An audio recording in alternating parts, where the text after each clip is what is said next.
Hello guys, कैसे आप लोग? कैसे चल रही सबकी पढ़ाई? एकदम बढ़िया, एकदम मजेदार। तो my name is Sanjeev Pandey और स्वागत है आपका अपने प्यारे से खूबसूरत से चैनल में जेआर कॉलेज में, जो कि पार्ट है जेआर ट्यूटोरियल का। सो पढ़ाई कैसी चल रही है? एकदम बढ़िया चल रही है। ओके, सो हम लोग ने मोशन इन अ प्लेन चालू किया था भाई। हम लोग ने मैथमेटिकल मेथड खत्म कर दिया है ऑलरेडी। सारे वीडियो सारे एक्सरसाइज अवेलेबल हैं। ओके, जो भी टॉपिक तुमको डाउट है, समझ में नहीं आ रहा है, वो कमेंट सेक्शन में बता दो या फिर मेरे को इंस्टाग्राम पे डीएम कर दो। ओके, आज हम लोग स्टार्ट करने वाले हैं हमारा लेक्चर नंबर 2। ऑलरेडी हम लोग ने लेक्चर नंबर 1 बना दिया है इसके ऊपर। ऑलरेडी लेक्चर नंबर 1 अपलोडेड है, नहीं देखा है तो पहले देख लो वो जाके, फिर हम लोग यहां पे जंप करना तुम। ओके, सो आज हम लोग क्या करेंगे? आज हम लोग ग्राफिकल स्टडीज के बारे में डिस्कशन करेंगे। हम लोग इक्वेशन ऑफ काइनेमेटिक्स, 3 इक्वेशन जो ऑलरेडी तुमने पढ़ लिया है, that is s equals to ut plus half at square, v is equals to u plus at, v square is equals to u square plus 2as, और relative velocity के बारे में हम लोग डिस्कशन करने वाले हैं। ओके, सो स्टार्ट करते हैं आज का टॉपिक। चलो, खाने पीने का सामान सब लेके बैठ जाओ। ओके, एक शॉट में वीडियो कंप्लीट करना। Okay, so let us start with graphical studies of motion. Okay, motion को पढ़ने के लिए भाई उसका ग्राफिकल स्टडी तुमको समझना बहुत ज्यादा जरूरी है। तो कैसे?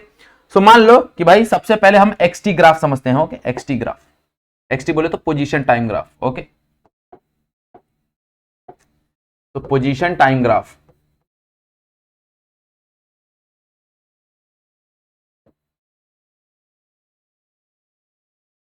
तो पोजीशन टाइम ग्राफ क्या रहेगा? मान लो कि ये तुम्हारा t है, ये तुम्हारा x है। ओके, तो सबसे पहला कंडीशन क्या है भाई? बॉडी अगर रेस्ट पे है तो, बॉडी एट रेस्ट, अगर बॉडी रेस्ट पे है तो क्या होगा? बॉडी अगर रेस्ट पे है तो भाई तुम्हारा जो ग्राफ है वो पैरेलल होगा टाइम के साथ। ओके, क्योंकि देखो डिस्प्लेसमेंट बढ़ नहीं रहा है, यहां डिस्प्लेसमेंट बढ़ नहीं रहा है, पोजीशन बढ़ नहीं रहा है, वो रुका हुआ है, बट जो टाइम है वो बढ़ रहा है, इसलिए ये पैरेलल है। ओके, इसलिए ये पैरेलल है। ओके, यहां पे देखो बहुत लोगों को लगता है कि सर ये तो ग्राफ आगे बढ़ रहा है। ग्राफ आगे नहीं बढ़ रहा है बेटा, तुम्हारा जो डिस्टेंस है वो यहां पे मान लो 5 मीटर है, तो 5 मीटर रुका हुआ है। 5 मीटर देखो टाइम चेंज हो रहा है, बट तुम्हारा डिस्टेंस चेंज नहीं हो रहा है, तो ये बॉडी रेस्ट पे है। इससे क्या पता चलता है? बॉडी रेस्ट पे है। ओके, याद रखना। अब मान लो कि बॉडी मूव हो रही है यूनिफॉर्म वेलोसिटी से, तो यूनिफॉर्म वेलोसिटी, तो अगर यूनिफॉर्म वेलोसिटी से बॉडी मूव हो रही है तो उसके लिए जो एक्सटी का ग्राफ बनेगा वो ऐसा बनेगा, है ना? तो this is the uniform velocity, और इसका जो स्लोप मिलेगा तुमको, ये इंक्लाइन लाइन है तो इसका स्लोप चाहिए, तो इसका जो स्लोप मिलेगा देखो भाई, y एक्सिस पे क्या रिप्रेजेंट कर रहा है? That is change in displacement. x axis पे क्या रिप्रेजेंट कर रहा है? That is change in time, है ना? और मुझे पता है भाई स्लोप क्या ही होता है? स्लोप होता है तुम्हारा y एक्सिस का डिफरेंस। यहां पे y एक्सिस पे क्या है देखो, that is del x, and x axis पे क्या है देखो जरा, x एक्सिस पे है डेल t, तो del x by del t that is displacement divide by time, that is velocity. तो बेसिकली अगर तुमको कोई बोले कि भाई xt का ग्राफ दिया हुआ है, xt का ग्राफ दिया हुआ है और वो इंक्लाइन लाइन है और मुझे वेलोसिटी कैलकुलेट करना है, तो इनडायरेक्टली तुम क्या कैलकुलेट करोगे? इनडायरेक्टली तुम उसका स्लोप कैलकुलेट करोगे। तो अगर तुम उसका स्लोप कैलकुलेट कर लोगे, इसका मतलब तुमने क्या कैलकुलेट कर लिया? उसकी वेलोसिटी कैलकुलेट कर ली। ओके, क्लियर बात समझ आ रहा है? तो ये तुम्हारा हो गया यूनिफॉर्म वेलोसिटी। यूनिफॉर्म वेलोसिटी मतलब क्या भाई? Equal distance covered in equal time interval. Okay, equal distance covered होगा किसमें? इक्वल टाइम इंटरवल में। ओके, तो उसके लिए जो ग्राफ मिलता है वो इंक्लाइंड स्ट्रेट लाइन ग्राफ मिलता है, तो this is the inclined straight line graph, हाँ या ना? जब इसका स्लोप निकालोगे तो देखो y एक्सिस क्या रिप्रेजेंट कर रहा है भाई? y एक्सिस पे रिप्रेजेंट कर रहा है डिस्प्लेसमेंट, तो यहां पे डेल x आ गया। x एक्सिस पे क्या रिप्रेजेंट कर रहा है? That is change in time, तो यहां पे चेंज इन टाइम आ गया। स्लोप क्या होता है? That is y axis divide by x axis, तो y एक्सिस पे मेरा डेल x है और x एक्सिस पे डेल t है, दोनों को डिवाइड कर दिया, दैट इज वेलोसिटी। क्लियर बात समझ में आ गया एवरीवन, हाँ या ना? ओके, अब मान लो कि अगर नॉन यूनिफॉर्म मोशन रहा, तो for non uniform motion, non uniform,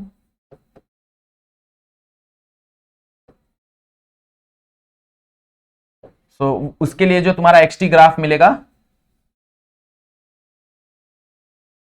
वो कुछ तो ऐसा मिलेगा। ओके, तुम्हारा जो एक्सटी ग्राफ रहेगा, ये नॉन यूनिफॉर्म है, तो since it is non uniform तो तुमको जो ग्राफ मिलेगा वो स्ट्रेट लाइन नहीं मिलेगा, वो एक कर्व मिलेगा। ओके, एक कर्व मिलेगा तुमको, तो this is the x t graph for non uniform motion. But ज्यादा करके जो क्वेश्चंस हैं वो इस पे बनते हैं, तो ये इंपॉर्टेंट ग्राफ है, मार्क कर देता हूं।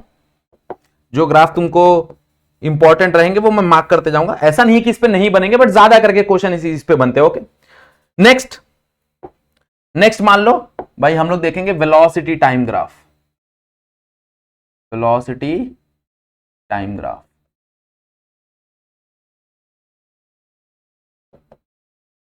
तो वेलोसिटी टाइम ग्राफ में क्या होगा देखो जरा यहां पे। तो मान लो कि मेरे पास दो एक्सिस है, एक्स एक्सिस पे है टाइम एंड वाई एक्सिस पे है मेरे पास वेलोसिटी। भाई वाई एक्सिस पे क्या है, वेलोसिटी। तो सबसे पहला कंडीशन क्या है, यूनिफॉर्म वेलोसिटी। अगर यूनिफॉर्म वेलोसिटी होगा, यूनिफॉर्म वेलोसिटी होगा, तो यूनिफॉर्म वेलोसिटी, भाई यूनिफॉर्म वेलोसिटी मतलब कांस्टेंट वेलोसिटी। कांस्टेंट वेलोसिटी तो जाहिर सी बात है कि भाई तुम्हारा वेलोसिटी ऐसा पैरेलल रहेगा, क्योंकि अब वेलोसिटी चेंज नहीं हो रहा। मतलब मान लो गाड़ी चल तो रही है बट उसकी velocity with respect to time change नहीं हो रही है, velocity with respect to time constant है। मतलब यहां पे मान लो एग्जांपल के तौर पे 5 मीटर पर सेकंड है, तो 5 मीटर पर सेकंड देखो कहीं पे भी चेंज नहीं हो रहा। 5 मीटर पर सेकंड कहीं पे भी चेंज नहीं हो रहा, कहीं पे भी चेंज नहीं हो रहा। सिंस कहीं पे भी ये चेंज नहीं हो रहा तो ऑब्वियसली क्या बनेगा, एक स्ट्रेट लाइन बनेगा। क्या बनेगा, स्ट्रेट लाइन बनेगा। क्लियर बात में आ गई, यस और नो? ओके, नेक्स्ट मान लो कि variable velocity but constant acceleration, but constant acceleration, मतलब यहां पे एक्सेलरेशन कांस्टेंट है। Okay, variable velocity but constant acceleration. Okay, so यहां पे देखो जरा समझने की कोशिश करो। तो यहां पे मान लो टाइम है, यहां पे v है। अब वेलोसिटी चेंज हो रहा है बट वेलोसिटी चेंज होने का जो रेट है वो कांस्टेंट है, मतलब that is acceleration. What is acceleration? Acceleration है क्या भाई, ऑलरेडी हम लोग ने डिस्कस किया हुआ है। Acceleration is nothing but change of velocity with respect to time, मतलब v डिवाइड बाय t, है ना। तो वेलोसिटी तो चेंज हो रहा है बट वेलोसिटी चेंज होने का जो रेट है दैट इज कांस्टेंट। ओके, मतलब मान लो कि इनिशियली मेरे पास वेलोसिटी है 10 मीटर पर second, after 1 second the velocity become 20 meter per second, after again 1 second the velocity become 30 meter per second, again after 1 second the velocity become 40 meter per second। देखो velocity is changing but change होने का जो rate है भाई 10 और 20 के बीच में change that is 10 metre पर सेकंड, 20 और 30 के बीच का चेंज 10 मीटर पर सेकंड, मतलब हर सेकंड वेलोसिटी कितनी चेंज हो रही है, 10 से चेंज हो रही है, and that is acceleration. Okay, the rate of change of velocity with respect to time. तो भाई वेलोसिटी चेंज तो हो रही है बट उसका जो एक्सेलरेशन है दैट इज कांस्टेंट। अगर ऐसा होगा तो तुम्हारा जो ग्राफ बनेगा वो ऐसा बनेगा। ओके, और जो इसका स्लोप होगा, इसका जो स्लोप होगा दैट विल रिप्रेजेंट, देखो y एक्सिस पे क्या रिप्रेजेंट हो रहा है, y एक्सिस पे आ रहा है तुम्हारा चेंज इन वेलोसिटी, और x एक्सिस पे क्या आ रहा है तुम्हारा, x एक्सिस पे आ रहा है तुम्हारा टाइम। तो भाई यहां पे जो स्लोप होगा, स्लोप क्या होता है, that is y by x। तो y क्या है तुम्हारा, that is del v, x क्या है तुम्हारा डेल t, बराबर। तो del v by del t is nothing but your acceleration. तो अगर तुमको कोई बोलता है कि भाई vt कर्व गिवन है और एक्सेलरेशन कैलकुलेट करना है तो सिंपली उसका क्या कैलकुलेट कर दो, सिंपली उसका स्लोप कैलकुलेट कर दो। जैसे ही तुम उसका स्लोप कैलकुलेट कर दोगे you will get the acceleration, clear बात में आ गई एवरीवन, हाँ या ना? ओके, ऐसे ही तुम्हारे पास रिटार्डेशन होता है। रिटार्डेशन बोले तो नेगेटिव एक्सेलरेशन, यस और नो? तो variable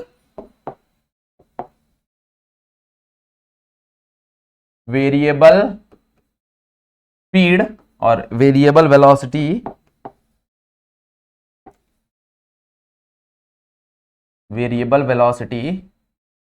but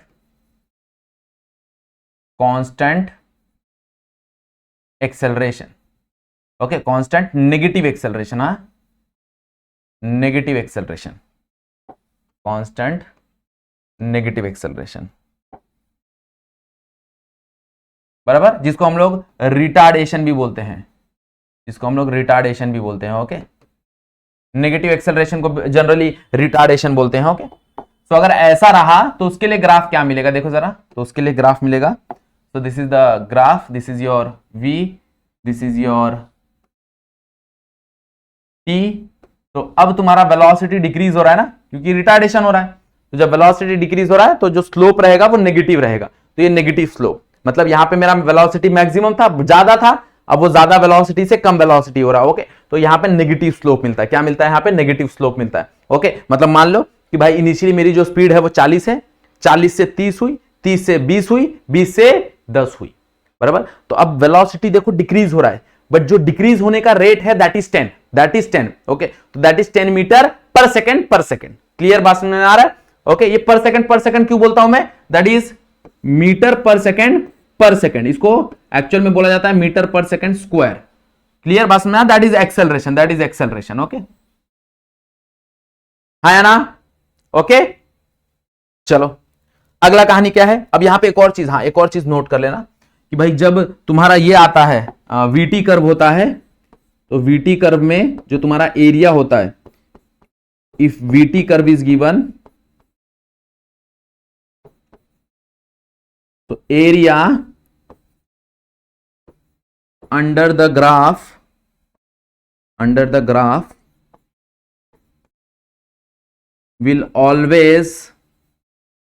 will always represent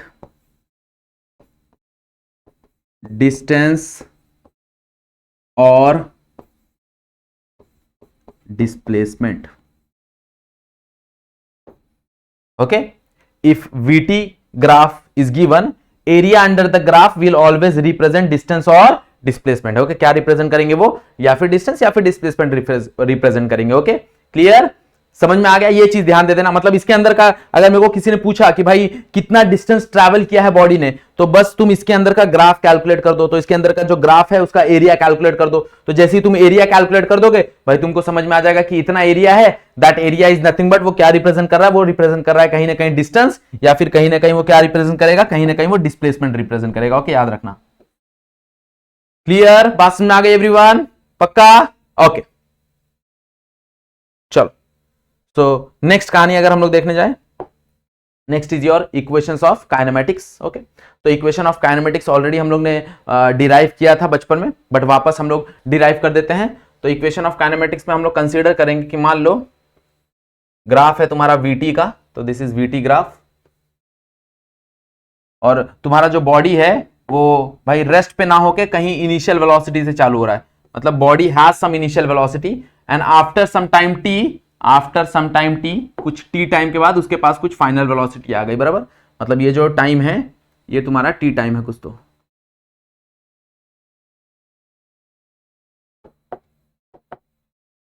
after something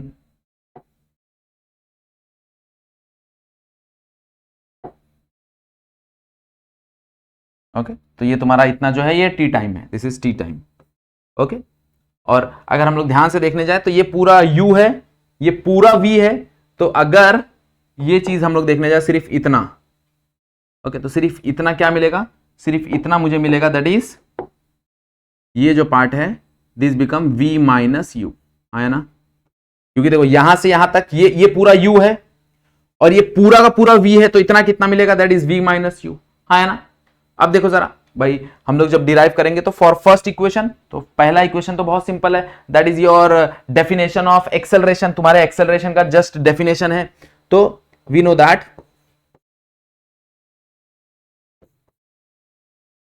is a is equals to v minus u by t, that is change in velocity. Velocity कितनी चेंज हो रही है? v से u की तरफ, तो final minus initial, that is v minus u divide by time. ये time को इधर लेके आ जाओ, that is at is equals to v minus you.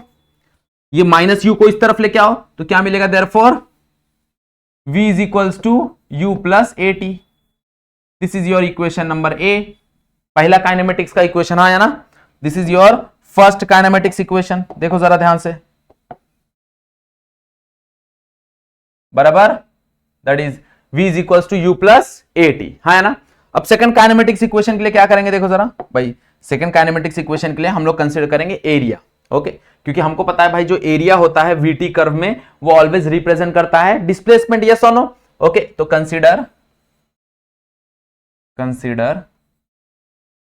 Area of, मान लो इसको नाम दे देते हैं ओ ए बी सी ओ, तो इसका area. Okay, so that is OABC, area of O A B C क्या हो जाएगा, that is area of this rectangle है ना, इसको नाम देते हैं डी कुछ, तो area of rectangle plus area of triangle. सुनो देखो यहां पे अगर ये टोटल एरिया देखने जाए तो टोटल एरिया क्या होगा भाई, ये रेक्टेंगल का एरिया और ये ट्रायंगल का एरिया। तो रेक्टेंगल का एरिया क्या हो जाएगा, that is length into breadth, that is you into T, हाँ है ना, तो भाई यू इंटू टी। और अगर ट्रायंगल का एरिया देखने जाए तो ट्रायंगल का एरिया क्या होगा, that is half into base into height. तो हाफ इंटू बेस, बेस कितना है, दैट इज टी, भाई बेस क्या है टी, तो बेस टी। हाइट देख लो, height is nothing but v minus u, तो height is nothing but v minus u, हाँ है ना, इतना हाइट मिल गया, तो that is v minus u, हाँ है ना। और ये एरिया क्या ही रिप्रेजेंट करेगा, ये एरिया रिप्रेजेंट करेगा डिस्प्लेसमेंट, जिसको हम लोग s से रिप्रेजेंट करते हैं। भाई एरिया अंडर द कर्व, ये जो टोटल एरिया है, ये टोटल एरिया क्या ही रिप्रेजेंट करेगा, टोटल एरिया रिप्रेजेंट करेगा डिस्प्लेसमेंट, हाँ या ना, टोटल एरिया तुम्हारा डिस्प्लेसमेंट रिप्रेजेंट करेगा। तो ये टोटल एरिया को हम लोग ने क्या लिख दिया, डिस्प्लेसमेंट लिख दिया यहां पे। समझा कि नहीं समझा,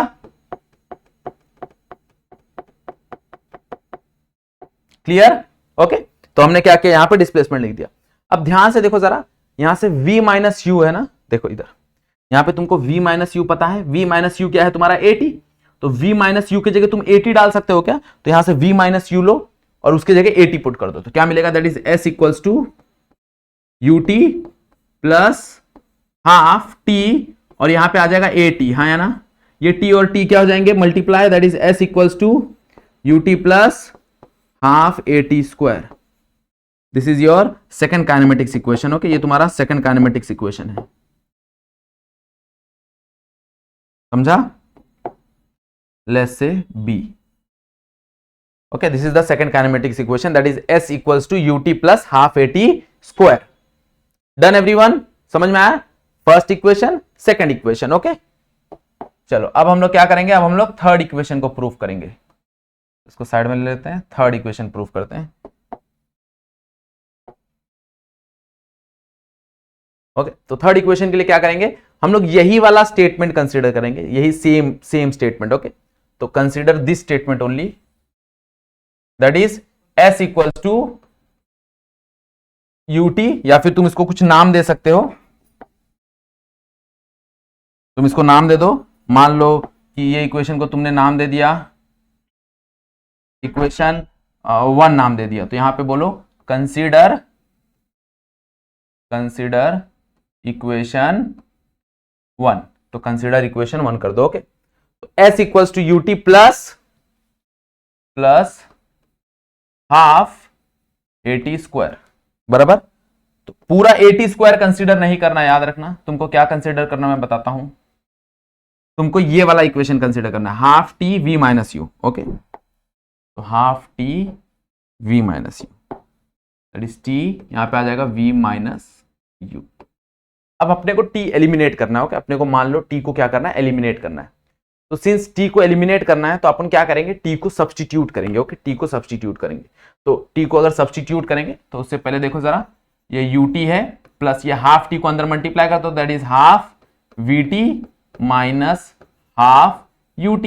तो दिस ut और ये ut तो सॉल्व हो जाएगा, that is 1 ut minus half, तो 1 माइनस हाफ इज हाफ, तो that is half ut plus half vt, हाँ है ना। यहां से देखो कॉमन आ रहा है तुम्हारा, हाफ कॉमन ले लो, t कॉमन ले लो, क्या मिलेगा, v प्लस u, बराबर। अब t देखो जरा, यहां से t क्या मिलेगा भाई, यहां से a को नीचे भेज दो, जैसे ही तुम a को नीचे भेजोगे तो t का वैल्यू क्या मिलेगा, that is v minus u divide bye a, हाँ या ना। यहां से तुमको t का वैल्यू मिलेगा ना भाई, t का वैल्यू क्या मिलेगा, that is v minus u divide bye a, तो ये t का वैल्यू यहां पे पुट कर दो, तो देयरफॉर तुमको क्या मिलेगा, s, यहां पे आ जाएगा हाफ, यहां पे आ जाएगा तुमको v minus u divide bye a, और यहां पे है v प्लस यू, ये 2a यहां चला जाएगा, दैट बिकम 2as। ये देखो a minus B, a plus B का फॉर्मूला लगेगा, तो a minus B, a plus B का फॉर्मूला क्या हो जाएगा, that is a square minus B square. अब मुझे पता है भाई what is a and what is b, यहां पे देखो जरा, तो यहां पे हो जाएगा v square minus you square. अब ये माइनस यू स्क्वायर को यहां भेज दो तो तुमको क्या मिलेगा, that is v square is equals to u square plus 2as। This is your third equation of kinematics, हाँ या ना, this is your third equation of kinematics. Let's say इसको नाम दे देते हैं c। तो अगर कहीं पे भी तुमको कांस्टेंट एक्सेलरेशन है, याद रखना यहां पे बॉडी मूव कर रहा है, ओके, इनिशियल वेलोसिटी है इसके पास, इनिशियल वेलोसिटी है that is u, final velocity है दैट इज v, ओके, और कांस्टेंट एक्सेलरेशन से मूव हो रहा है बॉडी, ओके, याद रखना कांस्टेंट एक्सेलरेशन से बॉडी मूव हो रहा है and that constant acceleration is a, okay. So initial velocity is u, final velocity is v, constant acceleration is a। अगर ऐसा है तो you can use this equation to solve the question, that is v is equals to u plus at, s equals to ut plus half at square and v square is equals to u square plus 2as, okay। मतलब सारे दुनिया के सारे जो motions के questions हैं वो ये तीन क्वेश्चंस के, ये तीन इक्वेशन के मदद से तुम सॉल्व कर सकते हो, याद रखना, okay. That's why it is called as kinematics equations, okay, equations of kinematics, okay. ये तीन बहुत ज्यादा इंपॉर्टेंट इक्वेशन है। कहां से प्रूफ हुआ, समझ में आया सबको, ओके। इसको हम लोग एक और तरीके से प्रूफ कर सकते हैं with the help of calculus. तो अगर तुम कैलकुलस के थ्रू भी प्रूफ करना चाहो तो तुम प्रूफ कर सकते हो। तुम्हारे टेक्स्ट बुक में ऐसा दिया हुआ है तो मैंने तुमको ऐसे प्रूफ कराया। कैलकुलस के थ्रू भी प्रूफ हो सकता है, तो अगर तुमको चाहिए कि कैलकुलस के तरफ से भी मैं प्रूफ कराऊं तो तुम लोग मेरे को कमेंट सेक्शन में बता सकते हो, ओके। चलो नेक्स्ट कहानी। तो नेक्स्ट कहानी is your relative velocity, okay. ये सबसे बहुत इंटरेस्टिंग टॉपिक है, that is called relative velocity, okay. क्योंकि अगर हम लोग देखने जाएं तो पूरे यूनिवर्स में नथिंग इज एब्सोल्यूट, ओके। ये चीज आइंस्टाइन ने तुमको बता दी थी कि भाई जो चीजें हैं, जो मोशन है, वो मोशन कभी एब्सोल्यूट हो ही नहीं सकता, वो हमेशा रिलेटिव होगा। क्योंकि हमको लगता है कि भाई अर्थ रुका हुआ है क्योंकि हम अर्थ पे हैं, बट अगर कोई अर्थ को बाहर से देखेगा तो अर्थ तो चल रहा है ना, अर्थ चल रहा है भाई, सन घूम रहा है अराउंड मिल्की वे घूम रहा है यूनिवर्स में, मतलब everything is moving. Since everything is moving there is no absolute thing and there is no absolute velocity, okay. But हाँ, ऑब्वियस सी बात है भाई, जो गाड़ी है वो अर्थ के ऊपर चल रहा है और मैं भी अर्थ के ऊपर खड़ा हूं, तो हम दोनों के लिए अर्थ क्या हो गया, एक सेम बॉडी हो गया। Since it is a same body तो भाई हम ऐसा मानते हैं, ऐसा कंसीडर कर लेते हैं कि मैं रेस्ट पे हूं, ऐसा, ओके। तो ऐसा नहीं होता, हम ऐसा मानते हैं, याद रखना, एक्चुअल में वैसा नहीं होता। तो रिलेटिव वेलोसिटी क्या होता है भाई, relative velocity is nothing but a velocity of one body, velocity of one body with respect to another body, by velocity of one body with respect to another body. हाँ है ना, मतलब मान लो कि यहां पे एक बॉडी ए है, इसकी कुछ तो वेलोसिटी है va, यहां पे कोई बॉडी b है, उसकी कुछ तो वेलोसिटी है vb। तो what is velocity of a with respect to b? तो velocity of a with respect to b is nothing but velocity of a minus velocity of b, okay. What is velocity of a with respect to b?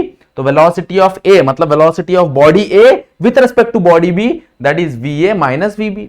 अब मान लो अगर कोई पूछता है तुमसे कि भाई what is velocity of b with respect to a, तो तुमको क्या करना है, velocity of b minus velocity of a कर देना है, कहानी खत्म, सिंपल, ओके।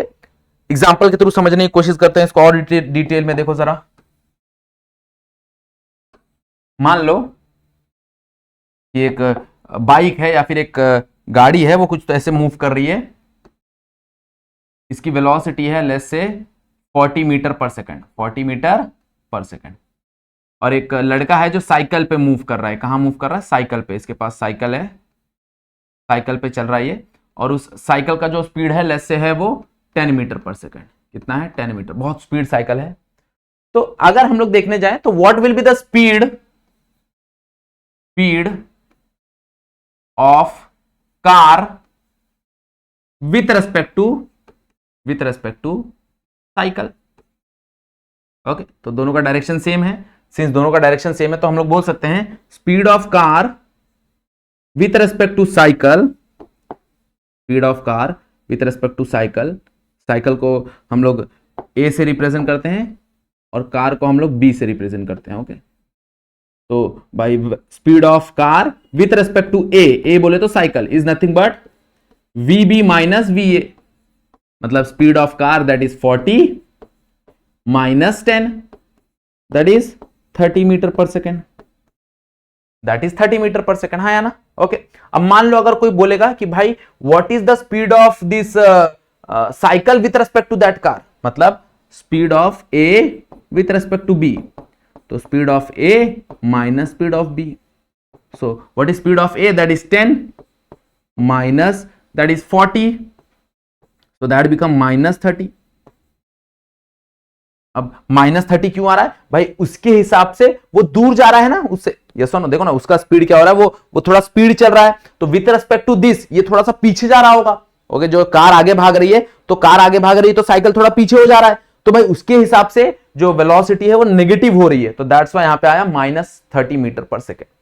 क्लियर बात में आ गई? So this is nothing but relative velocity. Okay, relative velocity बहुत छोटा टॉपिक है, ऐसे तो बहुत बड़ा टॉपिक है, बट ऑब्वियसली तुम्हारे बुक में छोटा टॉपिक दिया है तो हम लोग इसलिए छोटा सा डिस्कशन कर रहे हैं. ओके,